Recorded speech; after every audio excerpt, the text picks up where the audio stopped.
Everyone, toppers academy के इस online platform top act online में आप सभी का स्वागत है।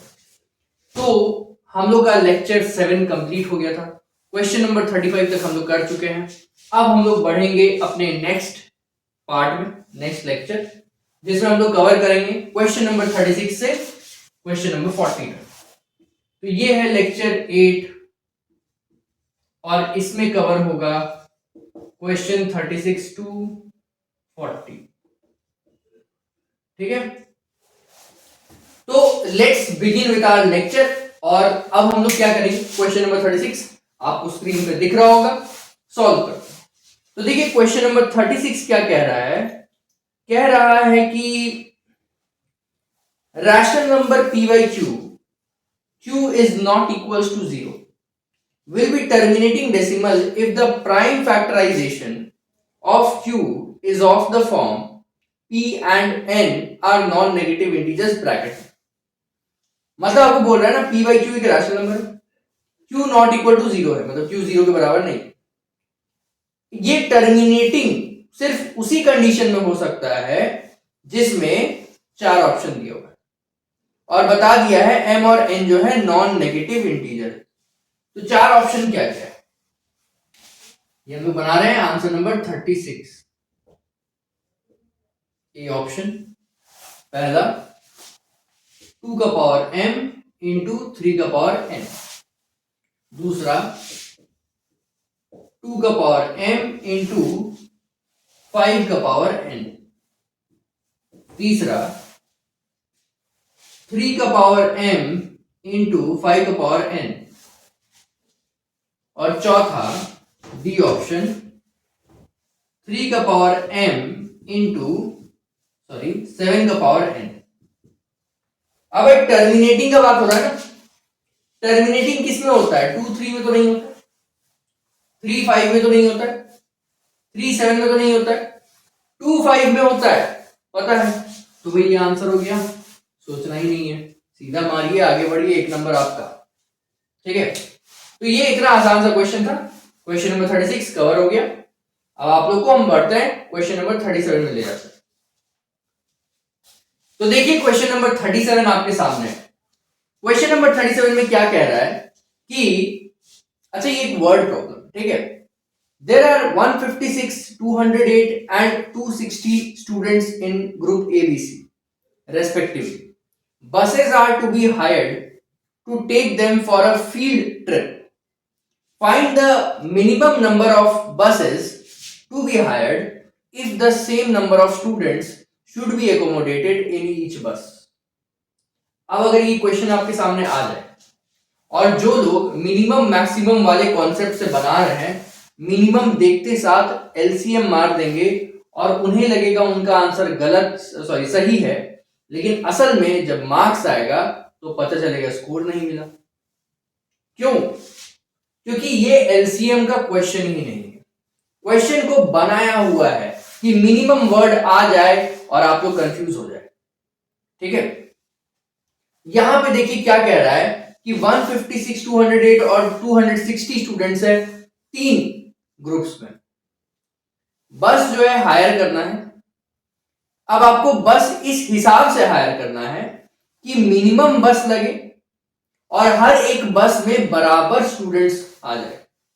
तो अब ऐसे समझिए कि मिनिमम बस कब लगेगा, जब हर एक बस में मैक्सिमम स्टूडेंट होगा और हर एक बस में बराबर स्टूडेंट्स चाहिए। क्लियर हो रहा है? मैक्सिमम होगा स्टूडेंट्स अगर एक बस में, तभी मिनिमम बस लगेगा, है ना। ज्यादा से ज्यादा स्टूडेंट भरेंगे बस में तभी तो कम से कम बस लगेगा ना।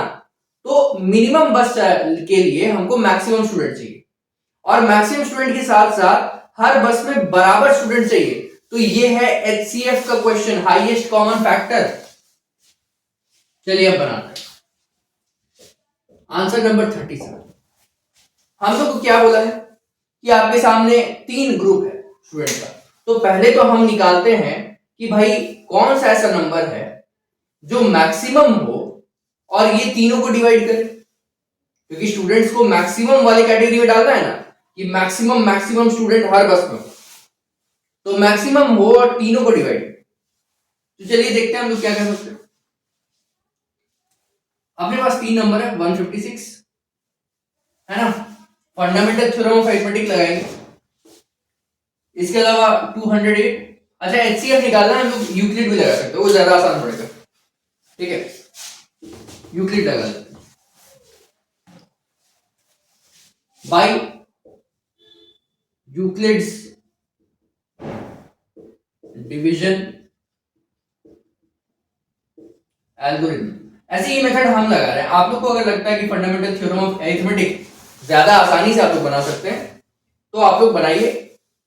पर्सनली मेरे को ये वाला मेथड ज्यादा अच्छा लगता है, इसलिए हम यूज करते हैं।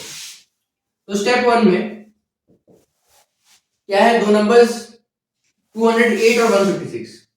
तो 208 इक्वल्स टू 156 इंटू 1 प्लस कितना हो गया, ये 44 और ये 8, 52। फिर स्टेप 2 में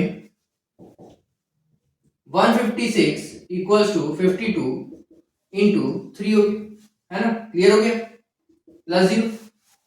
तो HCF कितना आ गया, HCF of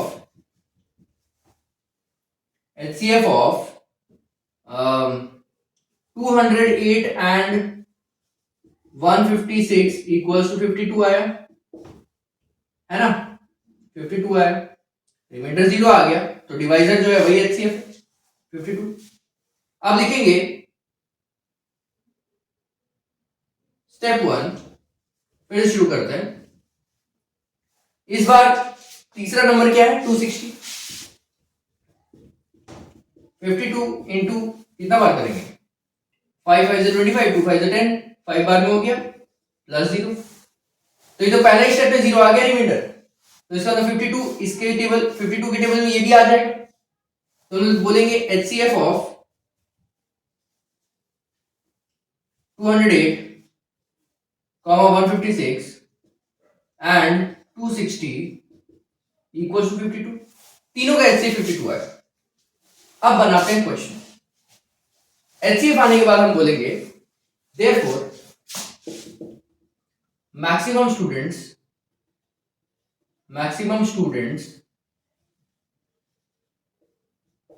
in each bus, हर एक बस में जो मैक्सिमम स्टूडेंट हमको भरना है वो है 52। ठीक है, अब हमको मैक्सिमम स्टूडेंट भर दिए तो मिनिमम बस निकल के आया होगा, तो लिखेंगे therefore मिनिमम बस रिक्वायर्ड, जो मेरा आंसर होगा, minimum buses required equals to, अच्छा पहले हम ग्रुप ए को भेजेंगे, फिर ग्रुप बी को, ग्रुप सी को। तो चलिए 156 स्टूडेंट को हम 52 के सेट में भेज रहे हैं, तो 156 डिवाइड 52, 3 बस लगा, ऐसे करके फिर हम लोग 208 को 52 के सेट में भेज रहे हैं और लास्ट में 260 वाले को 52 के सेट में भेज रहे हैं। तो आंसर कितना आया, इसको डिवाइड किया तो 3 आया, इसको डिवाइड किए तो 4 आया, इसको डिवाइड किए तो 5 आया, 4 3 7 7 5 12, तो 12 बसेस रिक्वायर्ड है आंसर। ठीक है, तो जो लोग मिनिमम मैक्सिमम वाले कॉन्सेप्ट से चल रहे हैं समझ जाइए, क्वेश्चन कुछ भी आ सकता है, ये बोर्ड एग्जाम का क्वेश्चन है, आया हुआ क्वेश्चन है। ठीक है, तो इंपॉर्टेंट है, इसमें लिखा था वहां मिनिमम, लेकिन निकालना था HCF, highest common factor, least common multiple नहीं। और इसको निकालने के लिए आप कोई मेथड यूज कर सकते हैं, यहां यूक्लिड डिवीजन एल्गोरिथम किए हैं, लेकिन आप प्राइम फैक्टराइजेशन से भी कर सकते हैं। मैक्सिमम स्टूडेंट निकाल लिए, मतलब मिनिमम बस बना सकते हैं हम, हर एक बस में मैक्सिमम स्टूडेंट बैठाइए, तो 156 स्टूडेंट बैठाने के लिए 52 क्या 3 सेट बनेगा, 208 बैठाने के लिए 52 का 4 सेट बनेगा, 260 बैठाने के लिए 52 का 5 सेट बनेगा, सबको ऐड कर देंगे, 12 बस तैयार हो जाएगा और इसी के साथ ये वाला आंसर ओवर होता है। क्वेश्चन नंबर 37 था ना, ये 36 नहीं है, ये 37। ठीक है, तो यहां पे थोड़ा नंबरिंग एरर हो गया है, ये 37 नंबर है। तो होपफुली आपको ये वाला आंसर समझ में आया होगा क्वेश्चन नंबर 37 का। आप मिलते हैं अपने नेक्स्ट क्वेश्चन में। चलिए बोर्ड को इरेज करते हैं। तो नेक्स्ट आपको आपका क्वेश्चन नंबर 38 आपके स्क्रीन पे दिख रहा होगा।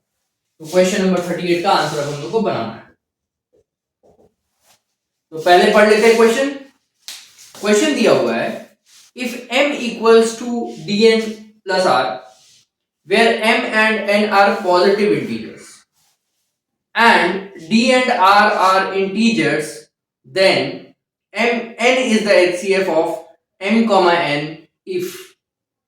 ठीक है, मतलब एक एक्सप्रेशन दिया हुआ है, बड़ा आसान सा क्वेश्चन है ये। ऑप्शन वाला है m equals to dn plus r।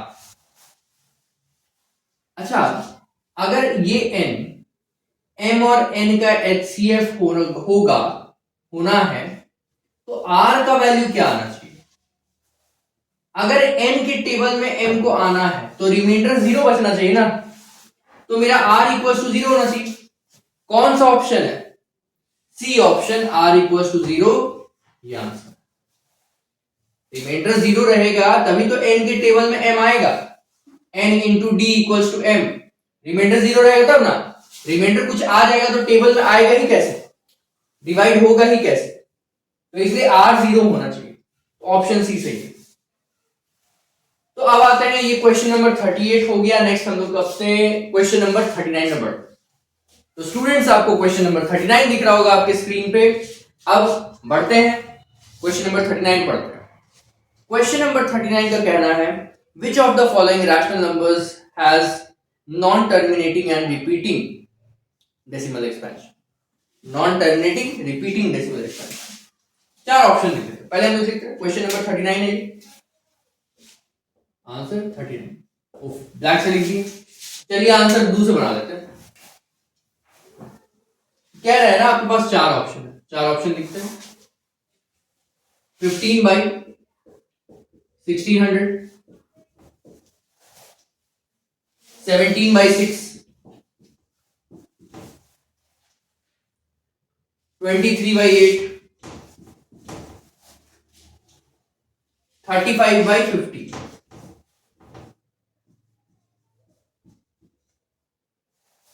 Let's see. अच्छा, इसमें से बोल रहा है कौन सा नॉन टर्मिनेटिंग रिपीटिंग। तो भाई टर्मिनेटिंग खोजे तो अपने को आता है ना 2 का पावर m इंटू 5 का पावर n। अगर वो मिलता है डिनोमिनेटर में तो टर्मिनेटिंग है, नहीं तो नॉन टर्मिनेटिंग रिपीटिंग है। तो हम लोग टर्मिनेटिंग ही ढूंढते हैं। जो नहीं होगा टर्मिनेटिंग वो अपने आप नॉन टर्मिनेटिंग रिपीटिंग हो जाएगा। तो चलिए देखते हैं। इसका डिनोमिनेटर 1600, इसको फैक्टराइज करते हैं। 1600 2 8, फिर 2 4, फिर 2 2, फिर 2 1, 2 50, 2 25, 5 5। ठीक है, और ये 5 1। तो क्या हुआ? 15 बाई 2 का पावर कितना बार है? 6 बार है। 5 का पावर 2 बार है। तो भाई 2 और 5 आया ना, इसका मतलब ये तो टर्मिनेटिंग हो गया। 2 और 5 आने से टर्मिनेटिंग हो जाता है ना। 2 और 5 के अलावा कुछ नहीं आना चाहिए। 2 चलेगा, 5 चलेगा, 2 और 5 दोनों चलेगा, लेकिन उसके अलावा कुछ नहीं आना चाहिए। ठीक है, समझ में आ रहा है? तो हम लोग ये तो कैंसिल आउट करते हैं, ये तो आंसर हो नहीं सकता। बढ़ते हैं नेक्स्ट 6 को देखते हैं। 2 3 3 1। भाई इतना तो बड़ा आसान से 17 2 इंटू 3, ये तो हो गया नॉन टर्मिनेटिंग क्योंकि 2 और 5 नहीं है ना। 3 आ गया, 2 5, यही दोनों में से होना चाहिए कोई, और कोई नंबर नहीं होना चाहिए। तो 3 है।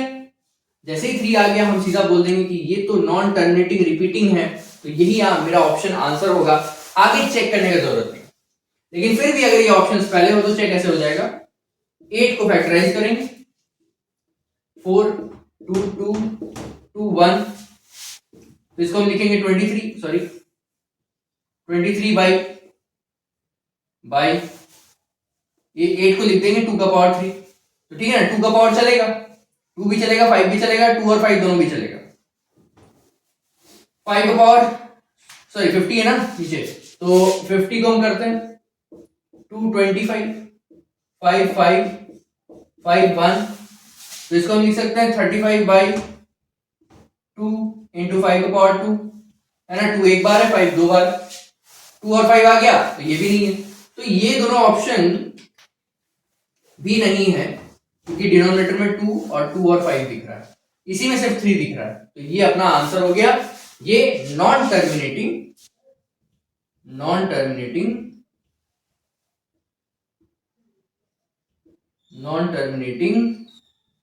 रिपीटिंग फ्रैक्शन है, नॉन टर्मिनेटिंग रिपीटिंग।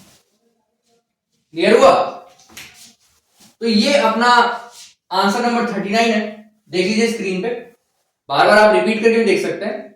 आंसर यहाँ वीडियो में रिपीट करने का कोई मतलब नहीं है, क्योंकि उतना तो YouTube चलाने आप लोग को आता ही है कि रिपीट करके आप लोग देख सकते हैं, ठीक है ना। तो देखिए, सीखिए, मिटा रहे। चलिए अब इस वीडियो का लास्ट क्वेश्चन, क्वेश्चन नंबर 40 आपकी स्क्रीन में आपको दिख रहा है। क्वेश्चन 40 क्या कह रहा है? कह रहा है कि प्रूव कीजिए √2 + 3/√2 इज इरेशनल। हर वीडियो में एक प्रूविंग आ ही जा रहा है, लेकिन मैंने जानबूझ के वैसा प्रूविंग सब इंक्लूड किया है जो कुछ नया टाइप का दिखता हो, ताकि आप लोग को सॉल्व करने में कुछ नयापन महसूस हो, है ना। कोई भी रिपीटेड टाइप का क्वेश्चन नहीं है।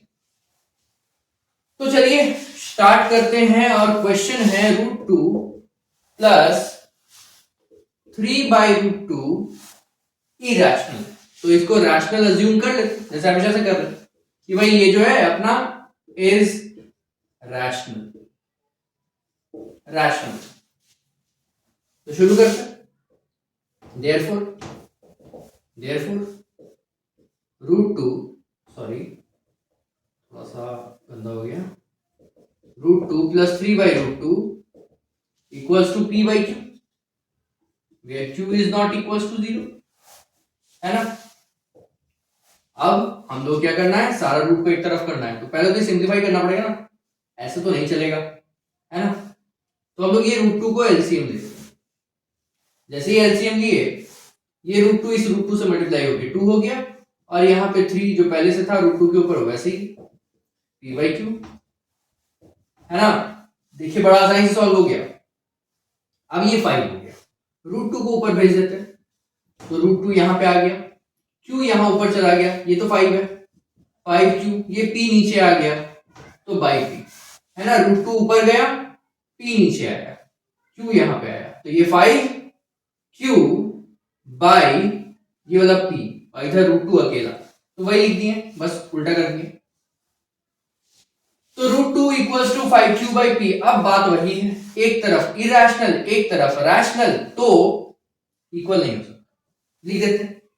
Since √2 is irrational while 5q/p is rational,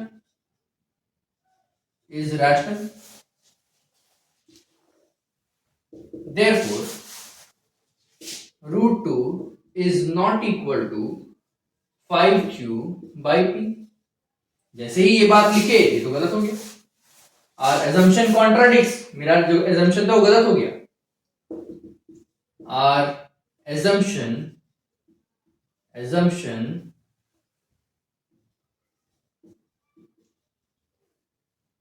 contradicts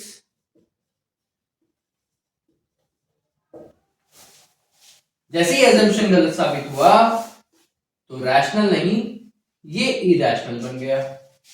तो √2 + 3/√2 इज इरेशनल। ठीक है, तो बच्चों देख लीजिए, ऐसे ही सॉल्व होता है।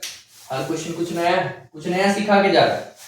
इसमें भी आपको एक नया चीज इस जगह पे सीखने को मिला, कैसे सॉल्व करना है। तो चलिए इसी के साथ हम लोग का लास्ट क्वेश्चन इस लेक्चर का ओवर होता है। हम लोग मिलेंगे अपने नेक्स्ट वीडियो में आगे के क्वेश्चंस के साथ, क्वेश्चन नंबर 41 से 45, और 2 वीडियो है, उसके बाद ये सीरीज ओवर हो जाएगा, फिर नए चैप्टर का सीरीज शुरू होगा, कोशिश करूंगा जितना ज्यादा से ज्यादा आपको प्रोवाइड कर दूं। ध्यान से देखिए, अच्छे से देखिए और सारे क्वेश्चंस को बनाइए। सारा क्वेश्चंस आपका बोर्ड रिलेवेंट है, याद रखिए, यहीं से बोर्ड एग्जाम आएगा। चलिए मिलते हैं अपने नेक्स्ट वीडियो में, तब तक पढ़ते रहिए, आगे बढ़ते रहिए। Thank you.